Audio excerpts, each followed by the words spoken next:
कसं आहे, आमदार बच्चू कडू काही दिवसापूर्वीच एकनाथरावजी शिंदे यांच्या पक्षात गेलेले. वास्तविक पाहता त्यांच्या पक्षात जायचं, त्यांच्या मांडीला मांडी लावून बसायचं आणि उद्धव ठाकरे यांच्या बाबतीत सहानुभूती दाखवायची. खरं तर त्यांची ही दुटप्पीपणाची भूमिका आहे. एकनाथराव शिंदे यांच्या मनात देखील तुमच्या बाबत संभ्रम निर्माण होऊ शकतो, अशा प्रकारचं वाक्य आज ते बोललेत. आणि भाजपानं उद्धव ठाकरेंना दगा दिलेला नाही.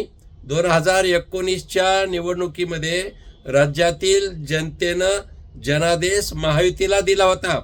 मला असं वाटतं की याबाबतचे अनुभव बच्चू कडू यांनी स्वतः एकनाथराव शिंदे यांच्याकडून घेतले तर बरं होईल. एक गोष्ट खरीच आहे की प्रत्येकाला असं वाटतं की आमचा मुख्यमंत्री व्हावा, आमच्या पक्षाचा मुख्यमंत्री व्हावा, पण या गोष्टी सत्ताधारी पक्षाचे घटक म्हणून सोबत राहताना ज्या गोष्टी बाहेर बोलायच्या नसतात ते बाहेर बोलायच्या नसतात. आपल्या घरात आपण काही पण बोलू शकतो.